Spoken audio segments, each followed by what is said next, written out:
I've been fascinated for a long time by the moment, it's kind of a long moment period from the 2nd to the 4th centuries when the codex, the book form we're familiar with, gradually overtakes the scroll. And looking backward, the codex seems to have so many advantages, we're surprised that it didn't win out sooner.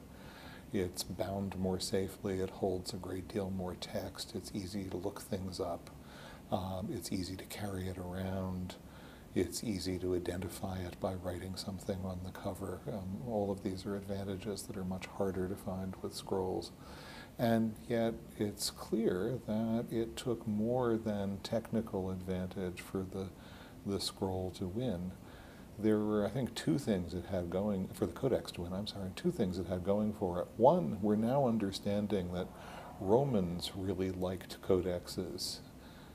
They liked them for notepads, they even liked them for books by the end of the 1st and 2nd centuries AD. We're learning more and more about this. And Romans seem to have thought that there was something Roman about this form of pages or sometimes blocks bound together as a book. So that's one reason we think why it began to spread. But the other thing that happened, I think, is that it was useful to Christians. Christians were arguing about texts. They were arguing about which texts were the right ones. They were arguing about what the text meant. They were trying to keep the texts when there were authorities who wanted to confiscate them. For all those reasons, the codex was just a lot handier than the scroll. So I think there was a kind of general cultural push from the fact that this was a Roman kind of book, but I think there was also this particular fact that Christians wanted to do things with books that were relatively new, and the codex really worked for that. And then what happens is the codex shows them possibilities that they hadn't even dreamed of when they adopt it. So all of a sudden it's possible to take the whole Old Testament and write it out in multiple 6 columns in Hebrew and in Hebrew transliterated to Greek and in multiple translations and compare them and find out things about the Bible you really couldn't find out if you had just dozens of scrolls and were bobbling them with each other.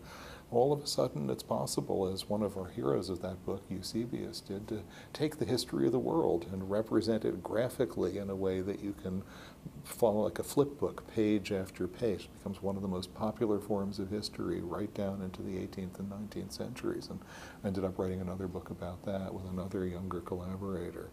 So yeah, I think this moment shows us something absolutely fascinating to me, which is that the first thing you do is kind of, you see a need, you adopt a new form, and then the new form begins to give you ideas and exert pressures.